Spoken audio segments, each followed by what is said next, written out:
Assalamualaikum warahmatullahi wabarakatuh. Di sini kami dari kelompok 3 akan sedikit menjelaskan mengenai material storage dan reaktor. Anggota kelompok kami ada Revika Dwi Ariyanti, Kamila Ihda Nuzuli Rohmah, Luis Bunga Puspita, Fitri Widiawati, Ulfi Wijayanti, Alik Firdaus, Fiayanti Mala, Ulfa Rifana, dan juga Duratun Nasihatul.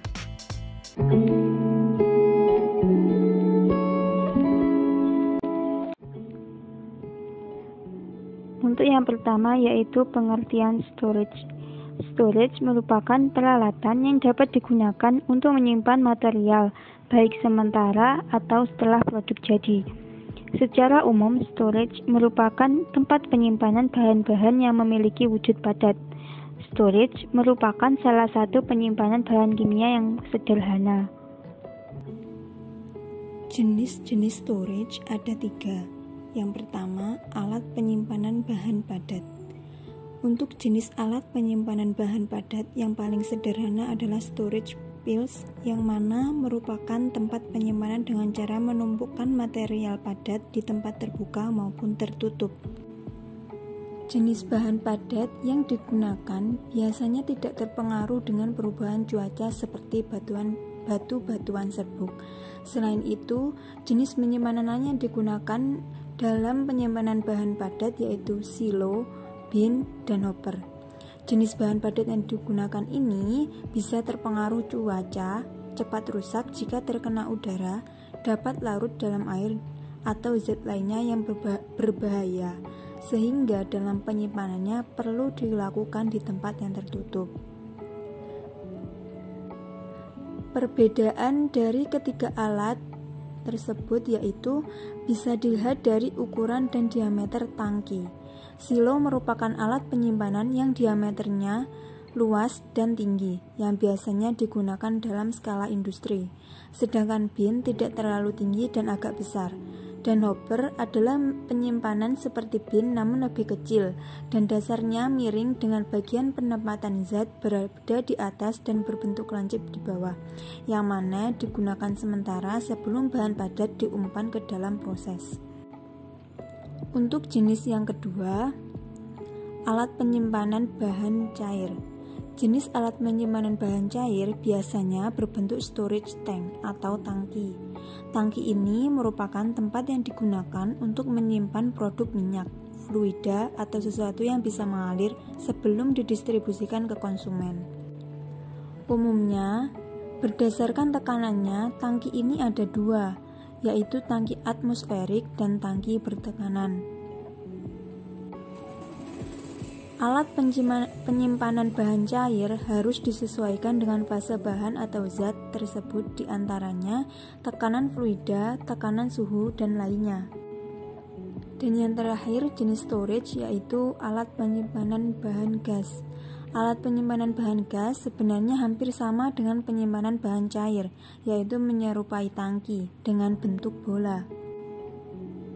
Alasan mengapa tangki berbentuk bola pun karena sifat gas yang selalu menyebar ke segala arah, sehingga dengan pola seperti bola tersebut, maka akan tersebar lebih merata dan berputar. Tangki berbentuk bola tersebut dari material yang rapat, kuat, dan tahan panas. Hal ini dimaksudkan agar tidak terjadi kebocoran gas maupun potensi kenaikan suhu gas karena gesekan gas terhadap lapisan dalam tangki. Di dalam penyimpanan bahan gas juga perlu disesuaikan dengan tekanan, suhu, dan jenis gas yang disimpan. Jenis-jenis stronje tangki.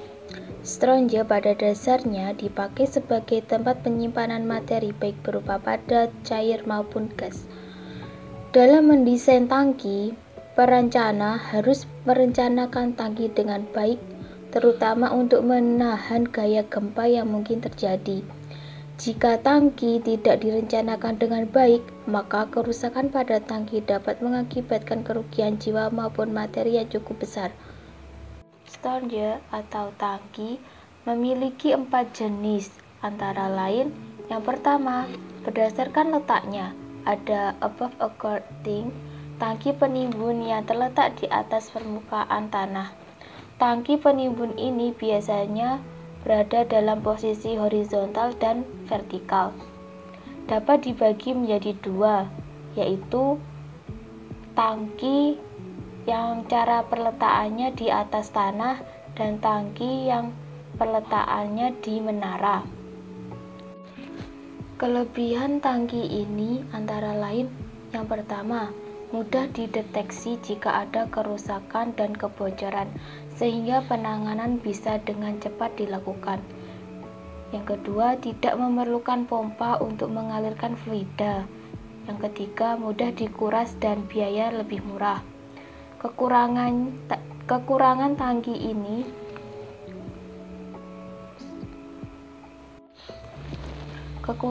tangki ini antara lain memakan banyak tempat dan terpapar langsung dengan panas dan cuaca buruk. Dari jenis berdasarkan letaknya, ada undergrounding, tangki penimbun yang terletak di bawah permukaan tanah. Tangki ini biasanya digunakan untuk menyimpan bahan bakar atau BBM di stasiun pompa bakar untuk umum SPBU. Tangki ini memiliki kelebihan antara lain tidak terpapar dengan panas dan cuaca buruk. Yang kedua, tidak memakan banyak tempat, tidak mengganggu pemandangan. Tangki ini juga memiliki kekurangan, yaitu sulit dideteksi jika ada keretakan dan kebocoran, memerlukan pompa untuk mengalirkan fluida, biayanya lebih mahal. Jenis yang kedua yaitu berdasarkan bentuk atapnya. Yang pertama ada fireproofing, digunakan untuk menyimpan semua jenis produk seperti crude oil, gasolin, benzena, fuel, dan lain-lain, termasuk produk atau bahan baku yang bersifat korosif, mudah terbakar, ekonomis bila digunakan hingga volume 2000 meter kubik, diameter dengan mencapai 300 feet. Fireproofing dibagi menjadi dua. Yang pertama, cone roof. Jenis tangki penimbun ini mempunyai kelemahan, yaitu terdapat vapor switch antara ketinggian cair dengan atap. Jika vapor switch berada pada keadaan mudah terbakar, maka akan terjadi ledakan. Oleh karena itu, cone roofing dilengkapi dengan fit untuk mengatur tekanan dalam tangki sehingga mendekati tekanan atmosfer. Jenis tangki ini biasa digunakan untuk menyimpan kerosin, air, dan solar. Terdapat dua jenis tipe cone roof berdasarkan penyangga atapnya, yaitu yang pertama, supported cone roof adalah suatu atap yang terbentuk menyerupai konus dan ditumpu pada bagian utamanya dengan rusuk di atas balok penumpang. Yang kedua, slab supporting cone roof adalah atap yang konus dan hanya ditopang pada keliling konus. Atap langsung ditahan oleh dinding tangki. Pada fireproofing ada dome roof, adalah atap yang dibentuk menyerupai permukaan bulat dan hanya ditopang pada keliling kubah yang biasanya digunakan untuk menyimpan air kimia yang bersifat volatil pada tekanan rendah. Dari jenis berdasarkan bentuk atapnya ada floating roofing, tangki dengan atap terapung. Atap tangki dapat bergerak ke atas dan ke bawah sesuai dengan tinggi permukaan cair di dalam tangki pada saat itu. Tangki ini biasanya digunakan untuk menyimpan minyak mentah dan premium. Keuntungan yaitu tidak terdapat vapor switch dan mengurangi kehilangan akibat penguapan. Selanjutnya yaitu berdasarkan tekanannya. Pada jenis ini memiliki beberapa tangki, yaitu yang pertama, tangki atmosferik. Pada tangki atmosferik ini biasanya digunakan sebagai penyimpan hasil minyak bumi. Dan pada tangki ini memiliki beberapa jenis tangki lagi, antara lain ada tangki umbrella, tangki tutup cembung tetap, tangki horizontal, tangki tipe plain hemispheric, tangki tipe node hemispheric, dan tangki plain spheric. Selanjutnya, tangki bertekanan. Tangki bertekanan dapat menyimpan fluida dan tekanan uap. Umumnya, fluida yang disimpan adalah produk-produk minyak bumi. Terdiri dari beberapa jenis, yaitu tangki peluru dan tangki bola. Jenis-jenis tangki yang terakhir adalah berdasarkan bentuk tangki.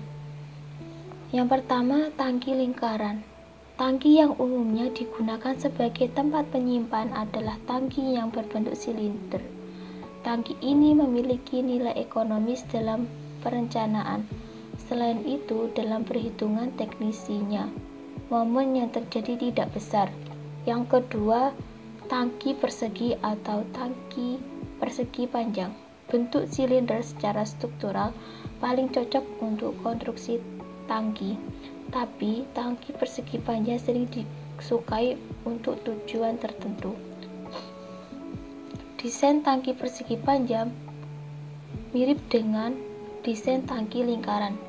Berbeda utama dalam konsep dasar tangki persegi panjang dengan tangki lingkaran adalah momen yang terjadi gaya geser dan tekanan pada dinding tangki.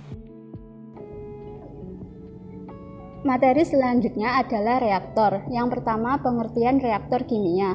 Reaktor adalah suatu alat proses tempat di mana terjadinya suatu reaksi berlangsung, baik itu reaksi kimia, nuklir, dan biologis, dan bukan secara fisika.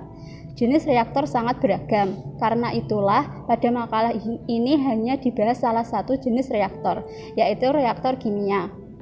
Reaktor kimia adalah segala tempat terjadinya reaksi kimia, baik dalam ukuran kecil seperti tabung reaksi sampai ukuran yang besar seperti reaktor skala industri.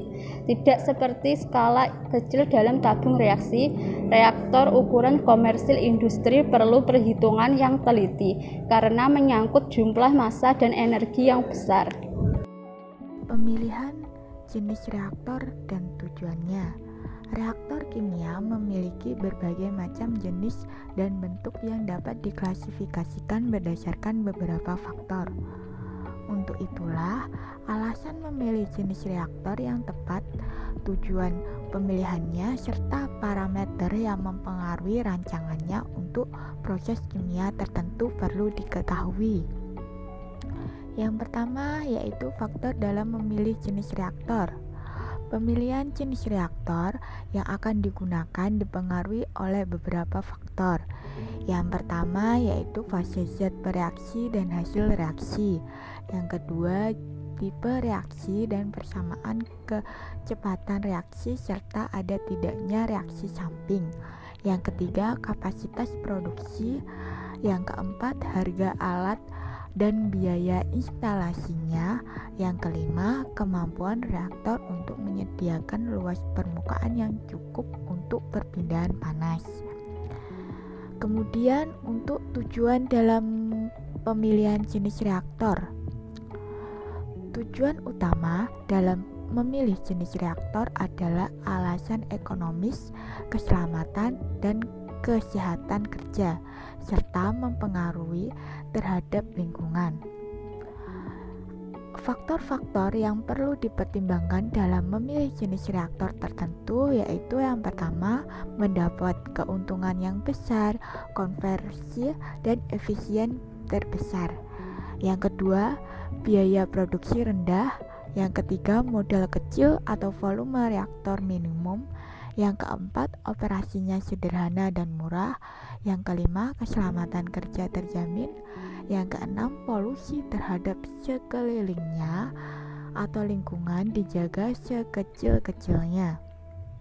Kemudian, untuk beberapa parameter yang mempengaruhi rancangan reaktor. Dalam merancang suatu reaktor, perlu diperhatikan parameter tertentu agar reaktor yang dipengaruhi dapat memenuhi unjuk kerja yang diharapkan. Parameternya yaitu antara lain waktu tinggal, volume, temperatur, tekanan, konsentrasi senyawa, dan koefisien perpindahan panas. Jenis-jenis reaktor kimia. Reaktor kimia diklasifikasikan dalam 5 macam, yaitu berdasarkan bentuk, berdasarkan keadaan operasi, berdasarkan keadaan proses, berdasarkan penggunaan, dan yang terakhir berdasarkan fasa. Yang pertama, berdasarkan bentuk. Klasifikasi reaktor kimia yang berdasarkan bentuk dibagi menjadi 2, yaitu reaktor tangki dan reaktor pipa. Reaktor tangki dikatakan reaktor tangki apabila pengaduknya sempurna, sehingga komposisi dan suhu di dalam reaktor selalu uniform. Dapat dipakai untuk proses batch, semi-batch, dan proses alir. Yang kedua, reaktor pipa. Reaktor pipa biasanya digunakan tanpa pengaduk, sehingga disebut reaktor alir pipa. Dikatakan ideal apabila zat bereaksi yang berupa gas atau cairan mengalir di dalam pipa dengan arah sejajar sumbu pipa. Yang kedua adalah klasifikasi reaktor berdasarkan keadaan operasi. Dibagi menjadi 3 macam, yaitu isotermal, adiabatis, dan non-adiabatis. Reaktor isotermal dikatakan isotermal jika umpan yang masuk campuran dalam reaktor, aliran yang keluar dari reaktor selalu seragam dan bersuhu sama. Yang kedua, reaktor adiabatis dikatakan adiabatis jika tidak ada perpindahan panas antara reaktor dan sekelilingnya. Jika reaksi eksotermis, maka panas yang terjadi karena reaksi dapat dipakai untuk menaikkan suhu campuran di reaktor. Dan yang terakhir adalah reaktor non-adiabatis. Selanjutnya, klasifikasi reaktor berdasarkan keadaan proses. Keadaan proses dalam industri terbagi menjadi 3 jenis, yaitu batch, semi-batch, dan continue. Berdasarkan 3 jenis proses ini dapat digunakan dalam membedakan reaktor yang digunakan, antara lain reaktor batch. Reaktor batch adalah jenis reaktor yang biasanya sangat cocok digunakan untuk produksi berkapasitas kecil, misalnya dalam proses pelarutan, padatan, pencampuran produk, batch distillation, kristalisasi, ekstraksi cair-cair, farmasi, dan fermentasi.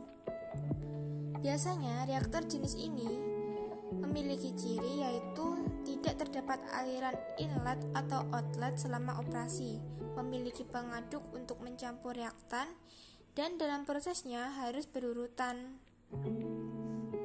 antara mengisi bahan baku, operasi, pengeluaran produk, cleaning, dan conditioning untuk mengolah bahan baku berikutnya. Yang kedua adalah reaktor semi-batch. Nah, reaktor semi-batch berbentuk tangki pengaduk. Dengan cara pengoperasian adalah memasukkan sebagian zat bereaksi ke dalam reaktor, sedangkan zat bereaksi yang lain atau sisanya dimasukkan secara kontinu ke dalam reaktor. Contohnya, pada tangki fermentor, ragi dimasukkan sekali ke dalam tangki secara batch. Kemudian, CO2 yang dihasilkan dikeluarkan secara kontinu. Dan yang ketiga adalah reaktor kontinu. Reaktor kontinu mempunyai aliran masukan dan keluaran atau inlet dan outlet yang terdiri dari campuran homogen dan heterogen. Reaksi kontinu ini dioperasikan pada kondisi steady, di mana aliran masuk sama dengan arus aliran keluar. Reaksi kontinu dibagi menjadi dua jenis, yaitu reaktor alir tangki pengaduk atau RATP atau Continuous Straight Tank Reactor. Dan yang satunya adalah reaktor alir pipa atau RAP atau Block Flow Reactor. Selanjutnya adalah klasifikasi reaktor berdasarkan penggunaan. Reaktor dapat diklasifikasikan berdasarkan tujuan penggunaan akhirnya. Diklasifikasikan menjadi 3 macam, yaitu polimerisasi, biologi, dan elektrokimia.